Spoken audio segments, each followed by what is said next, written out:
末日来之前，老天爷其实给过提示，只可惜那时候人都忙着挣钱，忙着还房贷，谁也没把那点反常当回事。那是2026年的3月，惊蛰刚过。按理说，北方的3月还得穿薄羽绒服，可那年的气温邪门得很，直接窜到了35度，大街上的柳树一夜之间全绿了，紧接着就是枯黄，像是被火燎过一样。最离谱的是蚊子，往年夏天的蚊子顶多嗡嗡叫，那年的蚊子大得像苍蝇，黑压压一片。村里的王大爷家一头300斤的壮牛，竟然活生生被蚊子群给叮死了。等发现的时候，那牛身上全是红疙瘩，血都被吸干了一半。我在市里的设计院上班，平时是个加班狗。那天正好周末回农村老家，看望我那刚退休种地的爸妈。我家在城郊结合部的山脚下，早年间爷爷是个做冰棍的，在自家院子底下挖了个巨大的地窖，专门用来存冰。后来冰棍生意不做了，那地窖就废弃了，成了堆杂物的黑屋子。那天中午，我正帮老爸在院子里修水泵，手机突然震了一下，不是短信，也不是微信，而是一个弹窗，黑底红字，直接霸占了整个屏幕，警告。太阳活动进入不可逆爆发期，距离第一波热浪冲击还有60天，预计地表最高温将突破75摄氏度，水源将枯竭，请像土拨鼠一样藏入地下。我以为是手机中了病毒，刚想关机重启，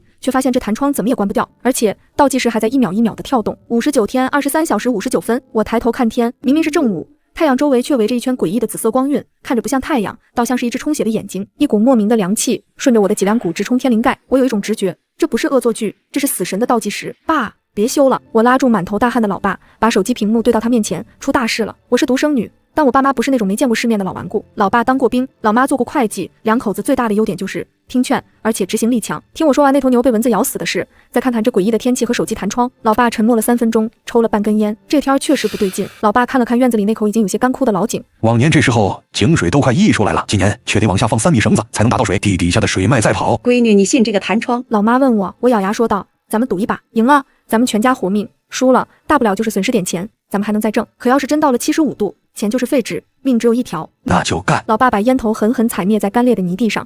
正好你爷爷留下的那个老冰窖荒了几10年，也该派上用场了。家庭会议就在院子里的大槐树下开了，一共20分钟，决策只有3条：卖房搞钱。我在市里那套刚还完贷款的小两居立马挂出去，降价急售。爸妈手里的理财产品全部赎回。改造冰窖，那个深埋地下的老冰窖就是我们未来的家。疯狂囤水，在极热末世，水比黄金贵，比粮食更重要。我们家底不算厚，但也不穷。我的房子卖得急，虽然亏了点，但到手120万现金，爸妈的积蓄加上理财，凑了80万，再加上我手里的流动资金，全家一共凑了230万。这笔钱放在平时能买辆豪车，但在末世前夕，这就是我们要打造的地下诺亚方舟。接下来的60天，我们全家开启了疯狗模式。第一站，光伏市场。极热天气，国家电网绝对会瘫痪，空调是续命的神器，没电就等于死。老爸找了熟人，一口气订了80块高效单晶硅太阳能板，还有整整2面墙那么多的工业级蓄电池组。老板，我们要那种能带得动工业制冷机的，只要最好的，钱不是问题。老板乐开了花，以为我们要搞什么黑工厂，还送了我们几捆防高温的老化线缆。第二站，制冷设备厂。爷爷留下的冰窖虽然在地下5米，自带低温属性，但面对地表75度的烘烤，光靠物理降温肯定不行。我们买了2台大功率的冷库专用制冷机，还买了1台商用制冰机。这种制冰机一天能出500斤冰块。老妈说，以后要是热的受不了，咱们就抱着冰块睡。第3站，也是最重要的一站，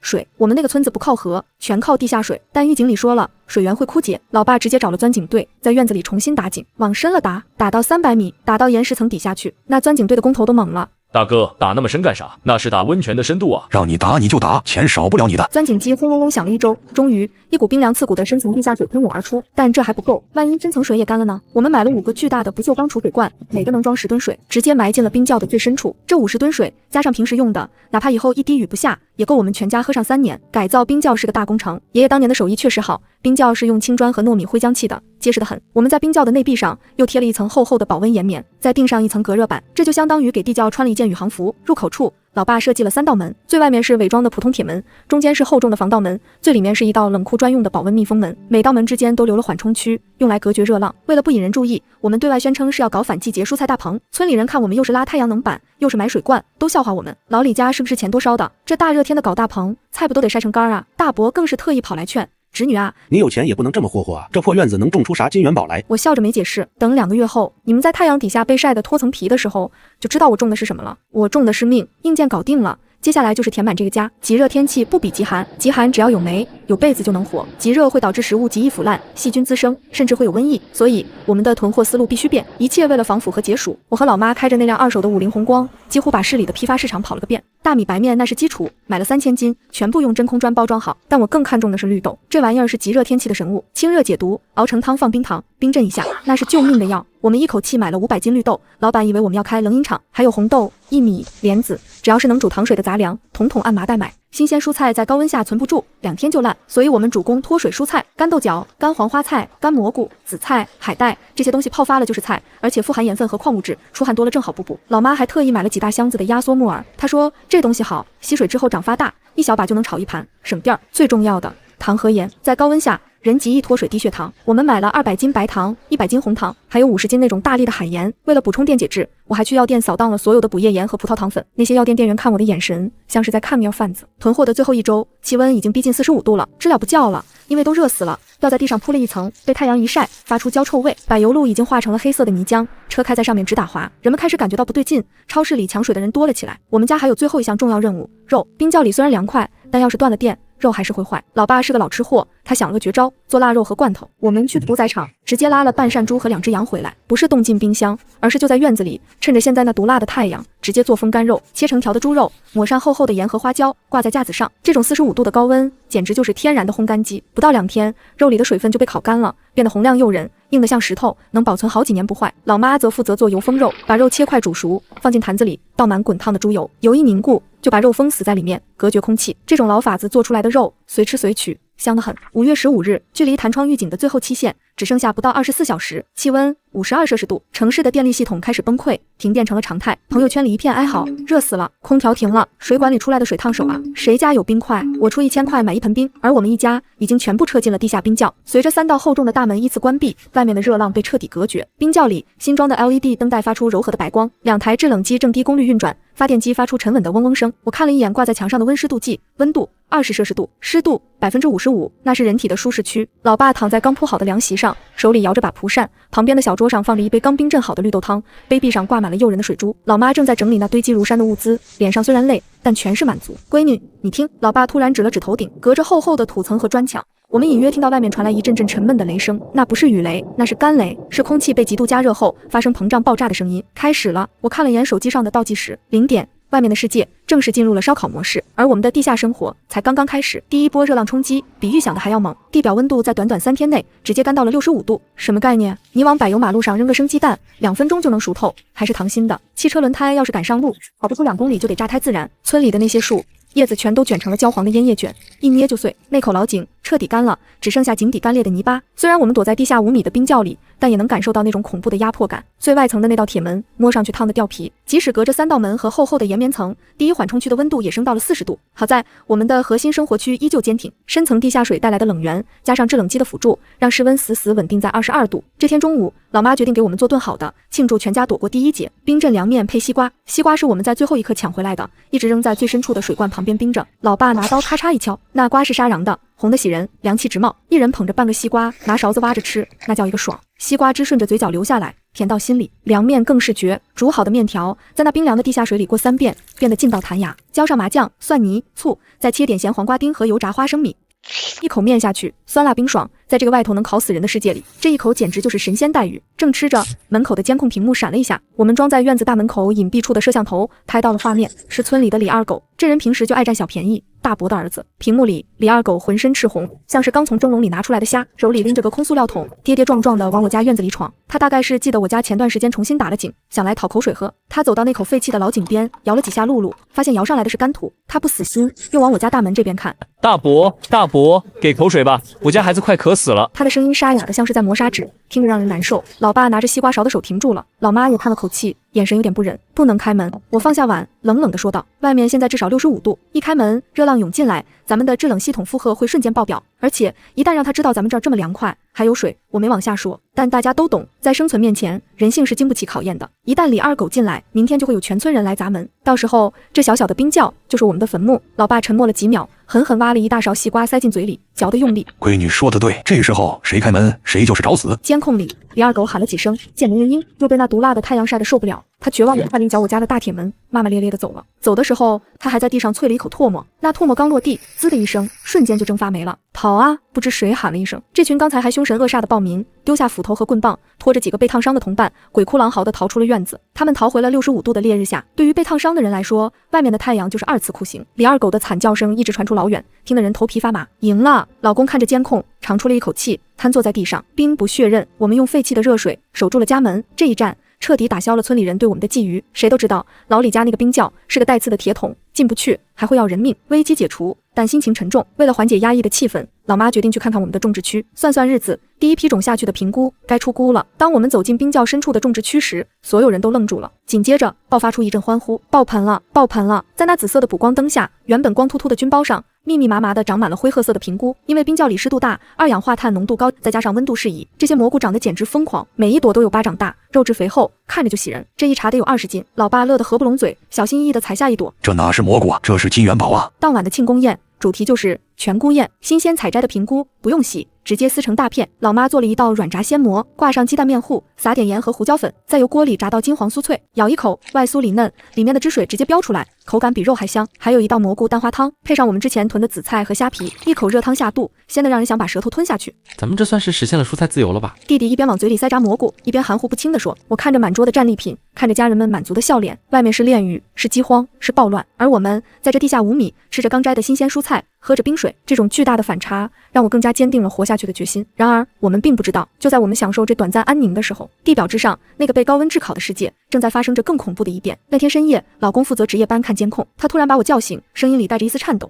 老婆，你看天上。我看了一眼监控屏幕，外面的天空不再是白天那种刺眼的白，也不是傍晚的紫，夜空中竟然漂浮着无数绿色的光点，像萤火虫，但比萤火虫大得多。它们密密麻麻，铺天盖地，正在向地面降落。那是磷火？我问。不，老公把镜头拉近，那是虫子，会发光的虫子。第二波灾难预警，生物大爆发，高温杀死了大部分普通生物，却催生出了新的霸主。那些绿色的光点落地了，借着红外监控，我们终于看清了它们的真面目。那是变异萤火虫，或者是某种甲虫，它们每一只都有拳头那么大，尾部的发光器亮得像个小灯泡。它们不吃植物，它们吃肉，甚至他们吃电。看光伏板！老爸突然大喊，只见监控里那些发光的甲虫落在了我们院子里的太阳能板上，它们并没有啃咬，而是趴在上面，尾部的光芒忽明忽暗。紧接着，我们的电池组监控屏上电压开始剧烈波动。他们在吸能。老公惊呆了，这玩意儿能吸收电能，还是在啃食导线？如果是后者，那比直接吃了我们还难受。光伏板是我们唯一的能源，没了电，制冷机就停了。制冷机停了，我们就会变成焖罐里的熟肉。不能让他们毁了板子。老爸抓起那把自制的长柄铁铲，穿防护服出去驱虫。这是一场从未有过的战斗，我们要对抗的不是人，是一群会飞的带电的虫子。我们全家穿上了最厚的隔热服，为了防止被虫子咬，老公特意在衣服外面缠了一层绝缘胶带，又把之前做腊肉剩下的猪皮缝在了关键部位，这就成了我们的绝缘防弹衣。推开门，热浪依旧滚滚，虽然是晚上，气温也有55度，满院子都是绿油油的光，看得人心里发毛。那些虫子趴在光伏板上，发出滋滋的电流声。打！老爸一声令下，我们挥舞着铁铲、扫把，甚至还有苍蝇拍，冲向光伏阵列。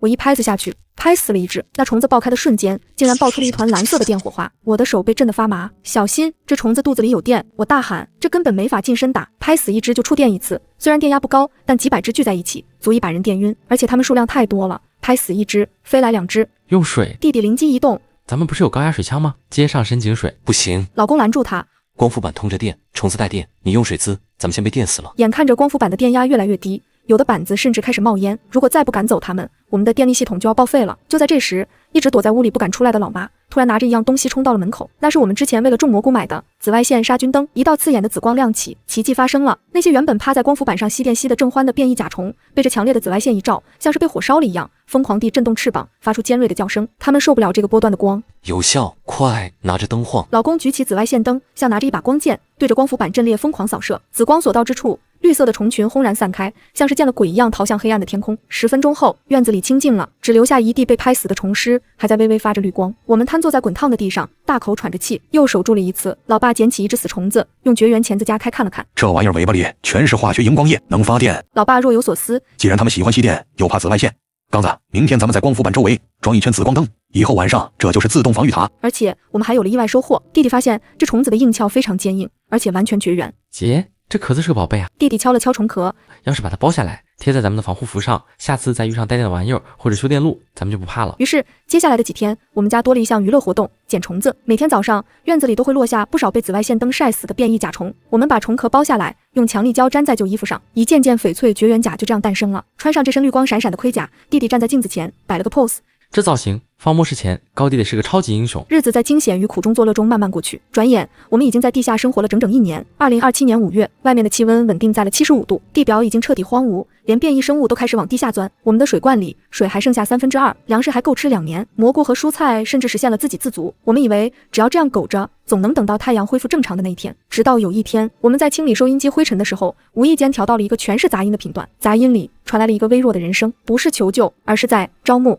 这里是新世界地下城，位于坐标 X， 我们拥有核能供电，拥有完整生态循环，招募有特殊技能的幸存者。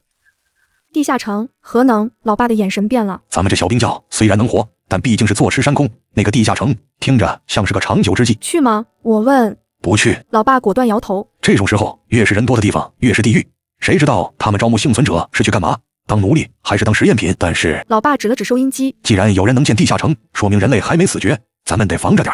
万一他们的搜索队找到了咱们这儿，老爸的担忧成真了。半个月后，一架无人机出现在了我们院子的上空，它没有攻击，只是悬停，摄像头死死盯着我们那几块反光的太阳能板。我们被发现了，那架无人机在头顶盘旋了10分钟，像一只贪婪的秃鹫。它不仅拍到了我们的太阳能板，甚至还试图用红外探头扫描我们的地下结构。打下来吗？弟弟举着弹弓。别打。老爸按住他。打了就是宣战，让他们看，看了他们才会来。来了，咱们才能一劳永逸。老爸说的对，如果不把这波人打疼、打怕，以后就会有源源不断的搜索队来骚扰。我们得让他们知道，这地方虽然有肉有电，但烫手。第二天正午，地表气温72度，通常这时候连变异生物都躲在阴凉处装死，但远处扬起的滚滚黄沙宣告了入侵者的到来。3辆改装过的重型装甲越野车轰鸣着停在了我们家院子外，车身上喷着新世界的标志。车门打开，下来了6个全副武装的人，他们穿着银白色的外骨骼动力装甲，手里拿着充满科幻感的防爆枪，脸上戴着全副式呼吸面罩。相比之下，我们一家穿着贴满虫子壳的破旧隔热服，手里拿着铁铲和自制土枪，就像是一群叫花子。领头的一个男人走到大门口，甚至懒得摘下面罩，扩音器里传出冰冷的声音。根据新世界资源配给法，私人不得私藏工业级发电设备。你们的太阳能板、蓄电池组被征用了，作为补偿，你们可以获得新世界地下城的入场券，那是地级劳工证。地级劳工说白了就是苦力，是耗材。他们看中的不是人，而是我们那套完好无损的电力系统。不换。老爸站在铁门后，手里摇着那把破蒲扇，语气平淡。从哪儿来，回哪儿去。这院子姓李，不姓辛。敬酒不吃吃罚酒。领头人挥了挥手。破门，注意别把太阳能板弄坏了，那东西现在停产了，金贵得很。2个穿着动力装甲的士兵走上前，他们手里拿着液压破拆钳，那是专门用来拆银行金库门的。我们那道引以为傲的防盗门，在液压钳面前发出了不堪重负的吱嘎声。爸，他们要进来了，通电吗？弟弟急得大喊。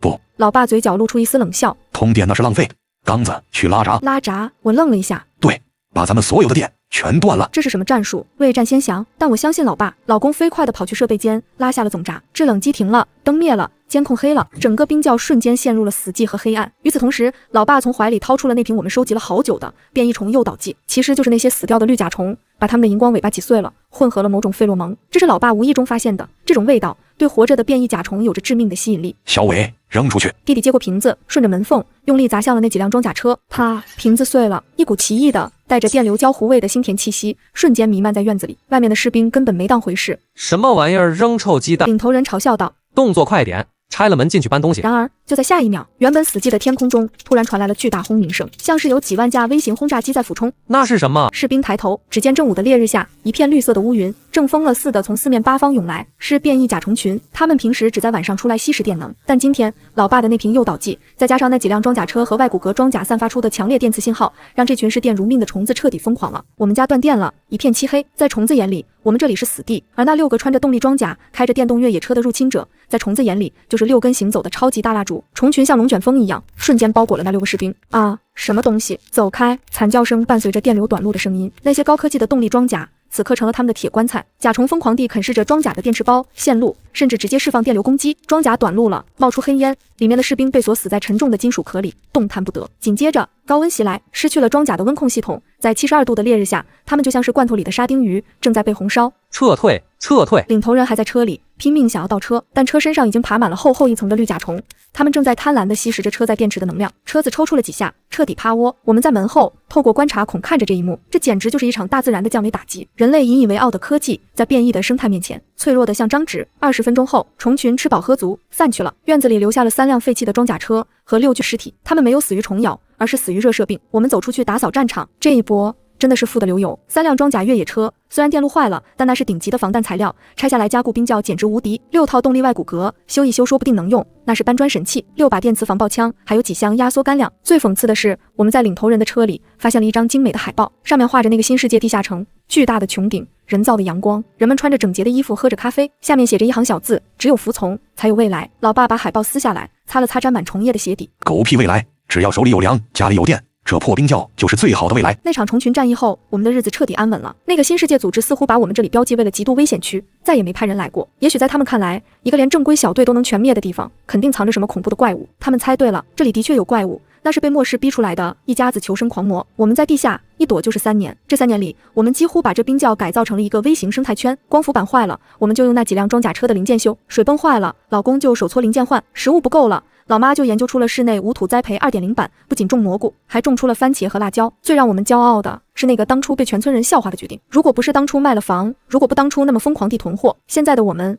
早就成了这黄沙下的一具枯骨。2029年秋分，这天早上，一直负责记录天气的老公突然发出一声怪叫，降了，真的降了。他指着那个连接地表的温度传感器，上面的数字不再是令人绝望的70加，而是38摄氏度。虽然还是很热，但那是正常的热，而且气压计显示外面的气压正在剧烈下降。要下雨了。老爸放下手里的烟斗，眼神深邃。这次不是干雷，是真雨。看着这一幕，全家人的胃口都有点受影响。那种幸存者偏差带来的负罪感和理智生存的冷酷感在心里交织。别看了，老妈关掉了监控屏。咱们能活着，那是咱们自己争取来的。吃面。为了转移注意力，下午我们全家开始搞室内种植。我们在冰窖的一角专门开辟了种植区，那里挂满了粉紫色的植物补光灯，架子上摆满了一盆盆土。外面寸草不生，咱们洞里得有点绿意。我们种的是生长周期最短的小白菜和蒜苗，还有老爸最爱的蘑菇。冰窖里潮湿阴暗，正是种蘑菇的好地方。老爸把那些菌包整整齐齐地码在架子上，喷上水，看着那些微小的菌丝，我们仿佛看到了未来的希望。只要有水、有电、有种子，哪怕外面变成了火焰山，我们也能在这地底下把日子过出花来。然而，真正的危机往往不是来自于天灾，而是来自于我们以为最安全的设备。那天晚上，大家正睡得香，突然一阵刺耳的警报声把我们惊醒，是制冷机的故障报警。老公从床上一跃而起，冲向设备间，我也赶紧跟了过去。一进设备间，一股焦糊味扑面而来，其中一台制冷机的显示屏上闪烁着红色的高温过载字样。坏了！老公一检查，脸色煞白。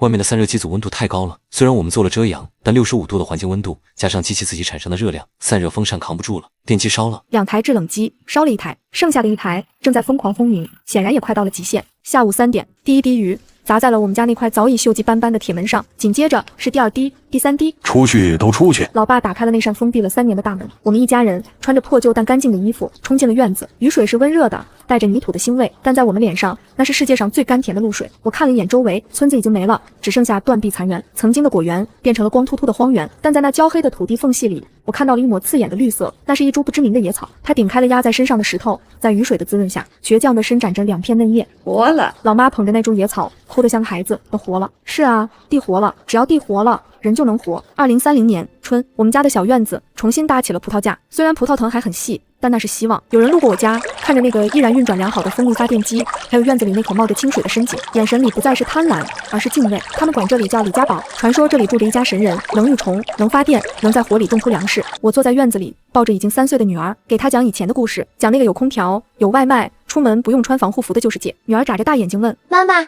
那个世界还会回来吗？我看着远处正在翻地的老爸和老公，看着正在把发好的豆芽拿出来晒的老妈，笑了笑。也许那个世界回不来了，但只要一家人在一起，只要咱们手里有种子、有水、有力气，咱们就能造一个新的世界。如果这台也烧了，冰窖里的温度会迅速上升，到时候这里就不是诺亚方舟，而是一个闷罐烤箱。我们全家人的命此刻都悬在了那台嗡嗡作响的机器上。设备间里的报警声就像是催命符，剩下那台还在转的制冷机发出的声音已经不像是嗡嗡声，而像是破风箱在喘气，那是压缩机过热，活塞即将卡死的前兆。关机，快关机！老爸冲进来大喊：爸，不能关啊！我急得嗓子冒烟，一关机，地窖里的温度半小时就能升到30度，咱们囤的那几吨冻肉全得化，而且这冰窖一旦热起来，再想冷下去就难了。不关就是炸鸡！老爸一把拉下电闸，世界瞬间安静了。但这种安静更可怕，没有了冷风的吹拂，地热加上设备余热，还有那个被烧坏的电机散发出的焦糊味，让人心里发慌。散热，老公趴在滚烫的机器上检查了一圈，满手油污的抬起头。风冷不行了，外面现在65度，空气都是烫的，靠风扇吹热风去冷却机器，这本身就是个死循环，咱们得改。改啥？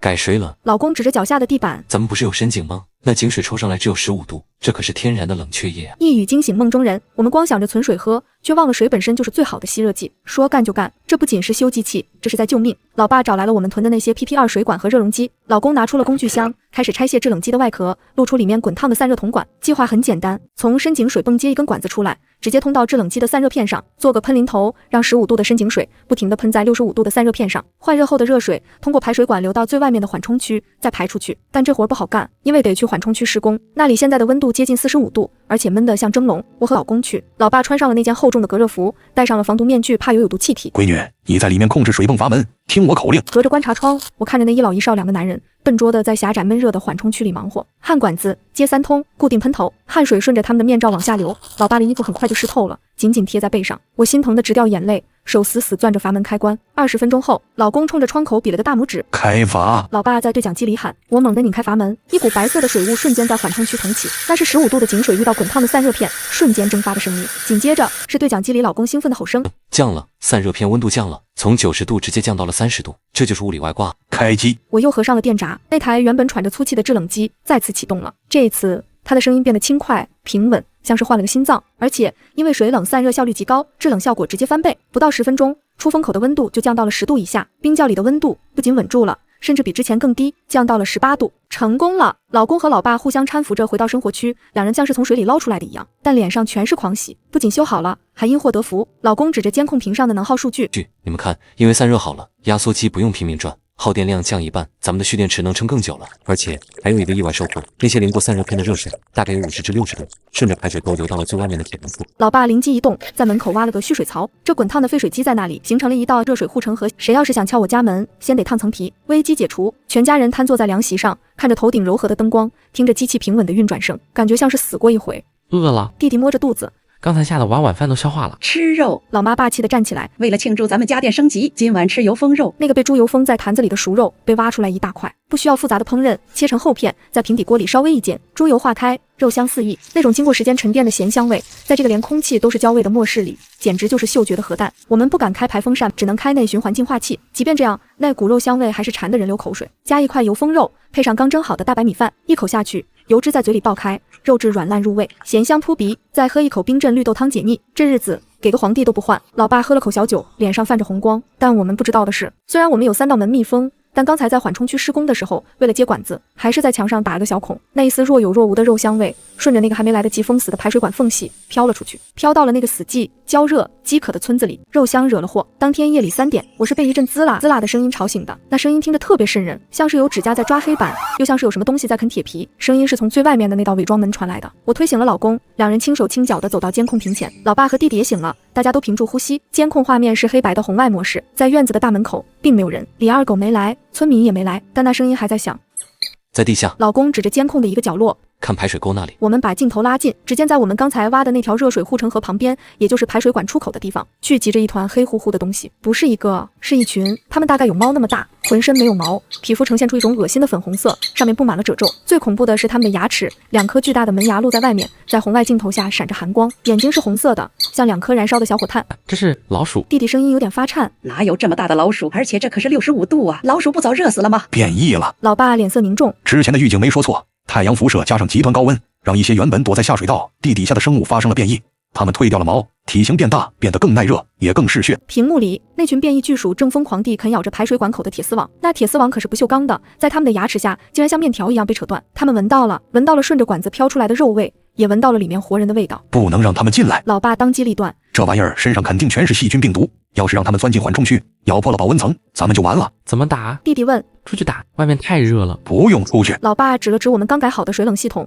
咱们不是有热水吗？烫死这帮畜生。老公心领神会，他迅速跑去设备间，关小进水阀门，让水在散热片上多停留一会儿。散热片上的水温瞬间飙升到了80度。接管子，通电。老公把排水管的末端接上了一根导电的铜棒，这群变异鼠正挤在管口，争先恐后的往里钻。突然，一股滚烫的80度的热水夹杂着散热片的废气像高压手枪一样喷了出来，凄厉的惨叫声划破了夜空。那些没毛的粉红皮肤最怕烫，被80度的热水一浇，瞬间皮开肉绽。紧接着，老公按下了通电开关，滋滋滋。电流顺着水流传导，门口瞬间变成了一个电击水牢。那群巨鼠在热水和电流的双重打击下，剧烈抽搐，身体僵直，一个个翻了白眼。空气中弥漫着一股令人作呕的烧焦的腐肉味。战斗持续了不到2分钟，10几只变异巨鼠全灭。看着监控里那一地的尸体，我们全家并没有胜利的喜悦，反而背脊发凉。这才几天，连老鼠都变异成了这种怪物。那如果是野狗呢？如果是山里的野猪呢？甚至是人呢？把排水口彻底封死。老爸下令，以后废水不排了，直接用桶接了，就在洞里循环利用。咱们必须彻底切断和外面的味道联系。经过这一夜，我们明白了一个道理，在这个被太阳煮熟的世界里，我们不仅要防鼠，还要防那些从地狱里爬出来的恶鬼。然而，麻烦并没有结束，那些死在门口的巨鼠尸体，在第2天太阳升起后，迅速腐烂发臭，那股恶臭味比肉香飘得更远。中午时分，监控里出现了摇摇晃晃的人影，不是一个，是一群，是村里的人。他们一个个面黄肌瘦，嘴唇干裂，手里拿着棍棒、菜刀，眼神空洞而贪婪。他们是被那股死老鼠的肉味吸引来的，在极度饥饿面前，哪怕是变异老鼠的腐肉也是蛋白质。但当他们走到我家门口，发现这里大门紧闭，